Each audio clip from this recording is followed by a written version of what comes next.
Hey there, folks. Welcome to Spectrum Pulse. We talk about music, movies, art, and culture. And man, this is overdue for some of these projects. And I still think I'm slipping behind schedule thanks to all the solo reviews, of which, yes, I do have plans for more, plus some other things. But hey, the vast majority of these are all in heavier music this time around, and that's gonna make for a wild ride, so let's get on the pulse.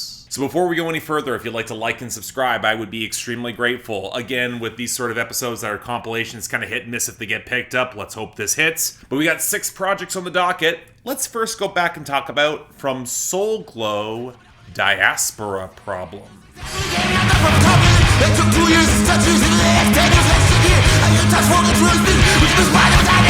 Well, this has been long in coming. I started getting recommendations for Soul Glo as soon as they dropped, and before the wave of critical acclaim smashed through, but I did want to go back through their first couple of projects, and I wasn't really initially that into them. The sort of overly wordy, jarring hardcore where you couldn't really make out much of what it was being said, and then you needed to untangle it when you did. Couple it with some rough production that never gave the grooves a lot of proper foundation. I was concerned I was going to be on the outside looking in with this one. And yet, this is probably the most I've liked a Soul Glo album to date, even though I don't think the utterly manic screamo vocals will ever fully be for me. I actually did find this pretty interesting. Now, a big part of this is how it's easily Soul Glo's brightest and most polished production to date, especially in the lead guitar lines that pick up some real flash and help the melodies really pop over a satisfying groove. You can really tell Will Yip's improvements to the mixing and mastering. So even if we're not really getting much in the way of real hooks, and when we do, it's like on We Want's Revenge, they can get pretty obnoxious. You also get tones that are closer to post-hardcore, like on Gold Chain Punk, or the synth-inflected pulse of 5 Years in My Family. That's got a weird, bright bounce and kind of ricochets across tempos, or even flips towards jazz, like with Thumbsucker, and the superb McKinley Dixon-assisted closer, Spiritual Level of Gang Shit. Or on the flip side, when the grooves really lock in, you get the manic thrash slam of Jump or Get Jump by the Future, or that utterly filthy groove on the Thangs I Carry, or even the industrial trap of Driponomics. A little bit less effective on the switch up of God Bless You All Real Good, unfortunately, but I gotta be honest, that track was a late album dud for me regardless. Yet, if you're really gonna get into Soul Glo, you gotta put in the work, you gotta decode the lyrics. Well, what'll catch your ear more explicitly is their militant, hard-left, borderline anarchist politics, but a better starting point is delving into the very raw, emotional through line of this album, where it feels a lot less like a focused statement than just the sheer unbridled torrent of nihilistic rage, the roots of which are kind of complicated. Some of it is highlighted in blackmail socialization on Gold Chain Punk, Who Gon' Beat My Ass, some on the familial missteps to strip away support and security so that parents who might be well-meaning think the child can adapt and survive in a cruel world, manifesting on Thumbsucker and 5 Years in My Family. And when you factor in depression, mental illness, and a mighty fuck ton of rage in an abusive capitalist system and police state where things have not really changed that much for black people for decades, despite promises of incremental improvement, where you're often raised to think that there is nothing bettered by parents in the very same state, and that those who have succeeded have chosen class solidarity and left you behind. Yeah, I absolutely get the rage here. It's potent, it's cathartic. But this is where I'm going to bring in my 3 P's of great political art, because while there is a lot of power and even precision here, I'm not really sure I'd call it all that populist, partially because the Overton window hasn't quite shifted to the point where uncompromising armed militancy on We Want's Revenge, where the liberals will get the bullet too on John Jay. I'm not sure these are arguments that work outside of leftist Twitter, and I mean far leftist Twitter, but also because the calls to action are kind of limited and don't translate well when you don't have hooks, the delivery is so quick and jumbled, and it's all surrounded by this miasma of bile and destructive angst. And that's before you get Driponomics, which highlights how the scammer and flipping gang economies can be the only way some folks can survive under late capitalism, but that can feel a little bit disingenuous alongside the tracks of a zero compromise ethos. It's one reason I'm actually inclined to agree with the band that the politics, they're kind of more of a side effect of the album's intended emotional catharsis, It's more individualized therapy than trying to connect outside of that niche, as they don't really expect things to change all that much based off this art. But it is a narrowing of scope that kind of contradicts the fiery, revolutionary language that so much of the album embraces. It kind of sets itself against itself. But still, a project that sparks this much thought with so much intensity and is smart enough to stick the landing regardless of any of my hangups, it might not convince any of you who are not fans of hardcore or screamo or far-left politics to get in on the action. But for those of you who want a howling slice of some great stuff in this genre, Soul Glo absolutely delivered. Impressive stuff. Next up from Josh Ramsay, The Josh Ramsay Show.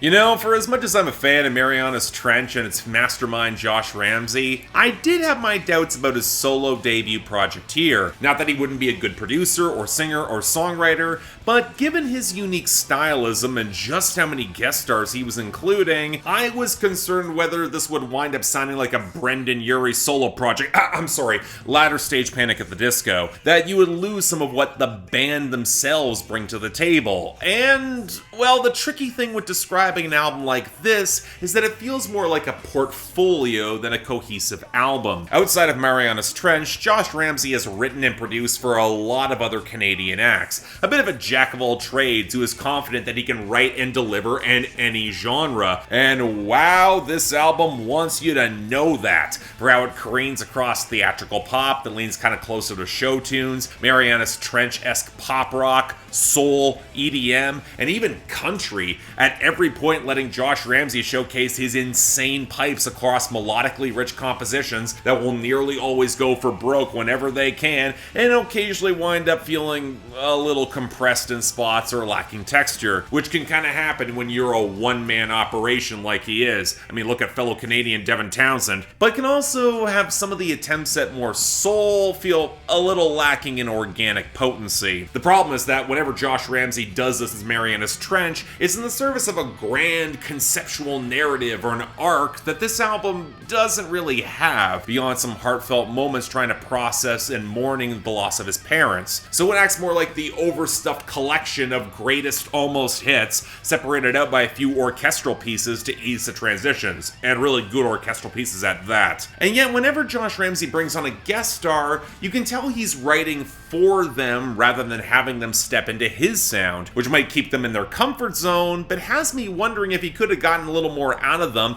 than what he could have created, other than giving them well-written and punchy, but occasionally anonymous feeling duets. Especially because Josh Ramsay is the sort of writer whose voice tends to cut through for whomever he's writing in the lyrics. And without that larger thematic framework, well, okay, the majority of the songs remain quite good, if not great, but they're not getting elevated to transcendence outside of this gorgeous closing track with his sister. I might dig a stab at EDM with Fionn on You and I, Perfect Mistake is a new wave slap, Try Me is a great slice of 80s inflected pop, and the pop country of Best of Me with Dallas Smith was surprisingly credible. Hell, on Lady Mine, he probably remains the best co-star and co-writer that Chad Kroeger of Nickelback has ever had. They have great chemistry, and certainly better than whenever Josh Ramsay tries hard rock on his own with Painted Faces. Overall though, I think it's best to treat this like a side venture that, at most for diehard fans, where the variety can make for good stuff, just could afford a little bit more meat and structure. That's all. Next up from PUP, The Unraveling of PUP the Band.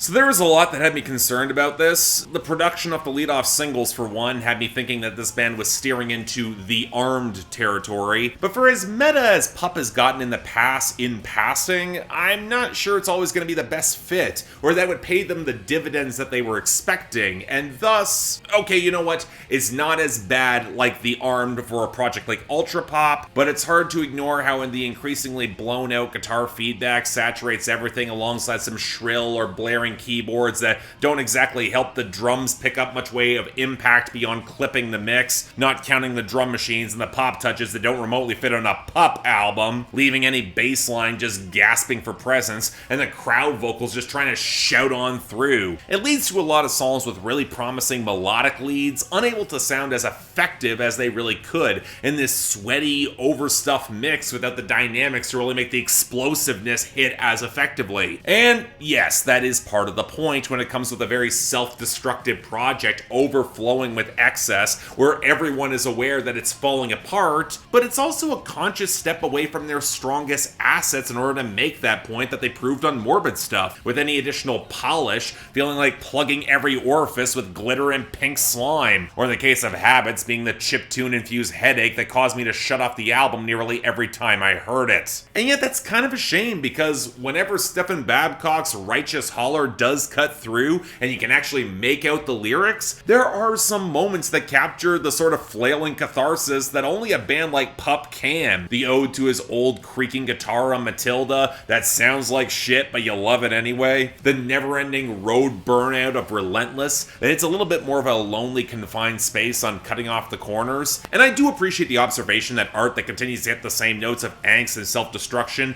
that will bleed them dry again and again. The rage and catharsis will fade. You wind up feeling empty. And when you combine it with the sick demand for repetition that comes with being a successful band in a capitalist paradigm, when you see your music get sold for ads, but that's how you make the living, and a part of you appreciates it and you feel endlessly guilty because you came out of punk, you got the snottery mockery of those who might get real jobs before the caustic realization he might follow them in a couple of years, all wrapped into the warped hall of mirrors where even the rage feels like a performance. But you know, while I might appreciate that as a writer, artist with a platform in my own right, this sort of Ouroboros hasn't just been hit before by a lot of punk acts for decades now. It sketches a very hard maximalist ceiling on PUP's approach, where the compositions just might not be robust enough to elevate them. Don't get me wrong, it's still good for what it is, but even if that's the point, self-destruction isn't always the sensible career choice. And I know they got that reference. Next up, the self-titled album from Wet Leg. And I got a degree. All my friends call it the big D. I went to school and I got the big D. Wow, this English band certainly attracted a lot of attention from right the out of nowhere, with the song Chaise Lounge doing tremendously viral. Convenient they were already signed to Domino 2 years earlier and have indie rock veteran Dan Carey along for the production, but regardless, that leads into their debut album. And yet, why am I getting the same lingering feeling that I got when I covered Soccer Mommy back in 2020, or early Wolf Alice, just with weaker vocals and lethargic tempos imported from Courtney Barnett? Now, what all that means is that we got a deliberate throwback to the ramshackle indie rock with sardonic vocals and rough guitar textures straight out of the mid to late 90s and early 2000s, where detachment's the name of the game, and which I generally found tedious 20 years ago, and very little has changed since. Especially given how commercial ready a lot of this stuff is. The bass lines, they might be solid, but the soggy guitars seem to lose a lot of their muscle midway through the album. The drums feel really underpowered. None of the synths blend all that well with the mix, and the auto-tune works even less. And if you can't tune into this vibe, which never been my thing, I'll say it again, the hooks really start running together. Outside of fragments like that feel strangely familiar, like that lick on I Don't Want to Go Out, or when it just gets aggressively annoying like on Supermarket. But alright, even if I'm thoroughly sick of this stylism, normally there's decent lyrics to go along with it, until you realize that Wet Leg is hitting a lot of all too familiar territory in between breakup songs with a lot of genuinely insufferable guys and coming to the slow realization that they're now entering their late 20s and haven't been able to pull anything together. Which,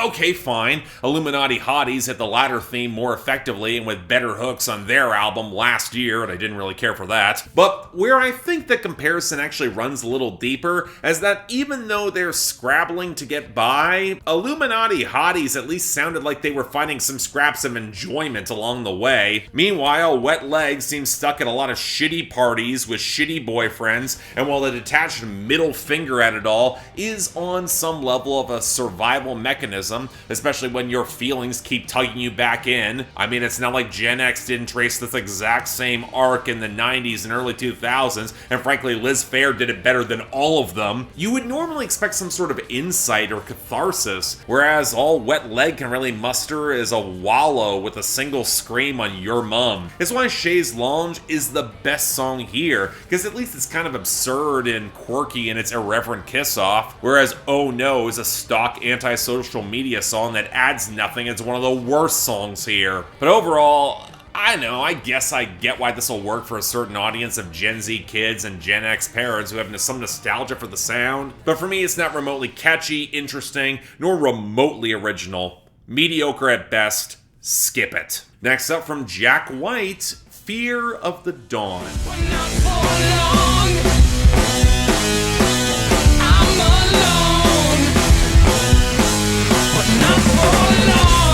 I was in no rush whatsoever to check this out. Now, granted, part of this comes from me not being the biggest Jack White fan since Blunderbuss, and thinking that some of his material has aged in a weirdly anonymous way, and that while Boarding House Reach wasn't as bad as some made it out to be, it certainly killed off any long-term interest I had in chasing his music. But hey, folks were telling me that this was more of a rock-inflected turnaround, and you know it is, but it also highlights how Jack White is heading into territory where I'm not sure his strengths are really being flattered. Specifically, given the increasingly scattered compositional structures and tangled lyricism, what I was immediately reminded of was the jam bands that broke out of the early to mid-90s, where I can listen to all these and immediately imagine all the different ways that Jack White would pull them in strange or cool directions live. I mean, I've seen him live, I know he's capable of doing it. But you know what, even going back to the White Stripes, part of Jack White's fundamental appeal was lean focus, very defined hooks. He was great at them, more song-driven and immediate.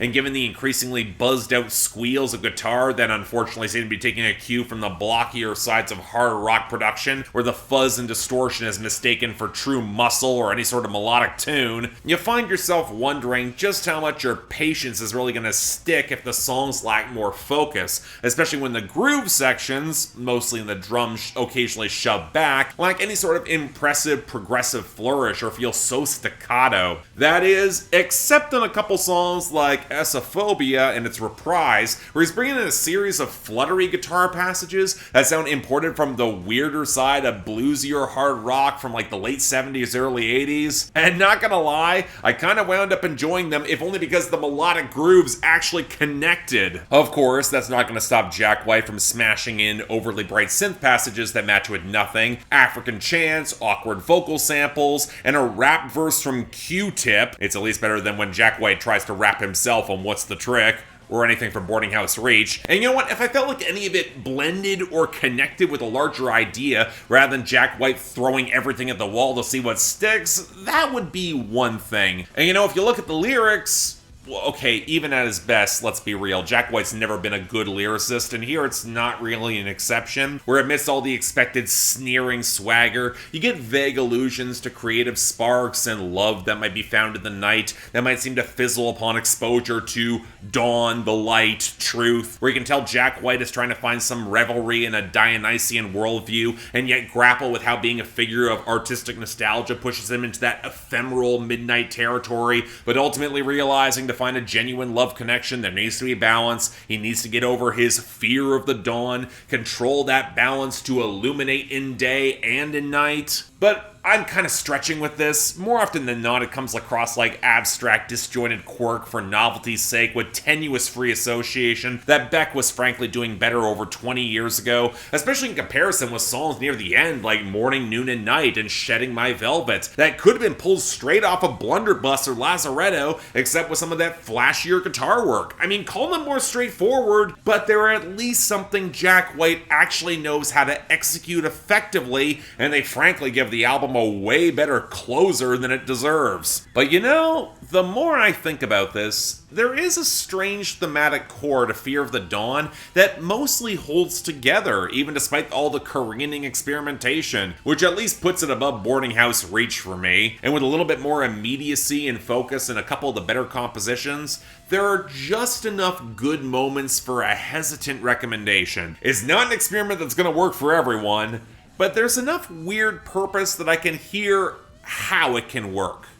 And I can respect that. And finally, from Camila Cabello, Familia. No Wi-Fi. Tell me that you love me, are you lying? Give me lemonade, I give you limes. What? I was curious. And most of my content around Camila Cabello tends to overperform expectations, even though it seems like this is not getting the attention you would otherwise expect, especially given the abortive single runs. I mean, you would think given the greater prevalence of Latin music on the radio, it would be an easier sell, especially given that Camila Cabello has proven actually pretty decent at it. But hey, I was also around the turn of the millennium, when artists pushed the whole Latin album to profit off the craze and crossover at the time, then more than most of the projects underperformed than succeeded, especially if the authenticity didn't really seem to translate. But hey, it couldn't be worse than romance, right? Well, it's not. In fact, I'd probably say this is Camila Cabello's best album by a fair margin. But it also places me in a weird spot where it's kind of hard to ignore the industry machinations behind this album. To put it bluntly, considering all those previous failures of many Latin pop diversions, you can tell the executives backing Camila Cabello were not going to let this fail on account of her vocals being the weakest part of all her music. So they brought in producer Ricky Reed to handle the majority of things, a stacked list of Latin composers for the actual music, and kept Camila Cabello on board to write the lyrics and sing, nothing else. But you know, if you're familiar with any trends in modern Latin music, and I fully realize I might be stepping out of my comfort zone here, especially reggaeton, there's just not really an album that plays to those trends. It looks backward to even older Latin crossover, leaning on mariachi, a bit of flamenco, and traces of bachata, all with the flashy, oversold polish that's been Ricky Reed's standby, and yet it's kind of jarring whenever Camila Cabello's rougher vocal tone goes alongside it. Yes, she's becoming a better singer, but she's no Shakira, and flash like this requires a big vocal personality, and it doesn't really complement her well, which is one reason why the more down-tempo, synth-inflected songs like Psycho Freak or the new disco of Hasta los Dientes actually winds up a bit of a better fit, and why the closing acoustic ballad, Everyone at the Party, it's actually a really sweet, intimate moment and a pretty good closer. But hey, when you stack up the production and composition teams with a lot of veterans playing in their comfort zone, you're gonna get good hooks. And outside of Bam Bam, that disastrous embarrassment with Ed Sheeran, if you can buy into a Latin pop sound that's very bright and acoustic, a little plastic and lacking in groove and atmosphere, you'll probably like a lot of this. And yet that takes us to the content, because it's very hard to ignore that Cabello was intending this as a somewhat amicable but kind of complicated breakup album post Shawn Mendes, and that probably could have afforded more intimate production. So naturally her label thinks that Ricky Reed is the right solution, and that translates to songs like La Buena Vida and Don't Go Yet that feel really oversold, even if I do kind of like the latter. But there are moments that do get close with this. I've already talked about Psycho Freak on Billboard Breakdown. It is the best song on the album, but I also like the low-key relapse moment on Quiet, and I respect how she tried to help Shawn Mendes through all his rampant insecurities on Boys Don't Cry, even if I can't stand the synth line behind the song. And while I think a song like Lola, speaking about the repressive side of Fidel Castro's regime in Cuba, is very much outside of Camila Cabello's wheelhouse, and suddenly we circled around to get political again, I kinda get why she might have been drawn to a song like this given her own conflicted ambitions, and the arrangement behind her is really good. But overall, look, on some level this is already being described as a failure because of her 3 albums thus far, it has performed the worst. But it's also the first time that I didn't actually mind revisiting it, and I think there's quality here. Although it's kind of up in the air how much you can chalk up to decent writing versus the ringers in composition and production. Still, it's probably deserving of more attention than it got. Give it a shot. It's worth a listen. But yeah, thanks a lot for watching. If you'd like to like and subscribe, I would be extremely grateful. I probably went way too long on all of these projects. Turns out I had a surprising amount to say. But hey, if you guys have comments about them, leave them down there below. Very much appreciated. Beyond that, anything else I might be able to do to improve my presentation, I'm all ears. But if you want to, say, support the channel, you got that little new button for thank yous that's down in the description below. You also, potentially, if you want to get albums on my schedule, or just argue with me directly on Discord, link to my Patreon is right over there. Don't feel obligated. Again, tough times, but options available. Till then, I'm Mark, you're watching On the Pulse on Spectrum Pulse, and I'll see you next time.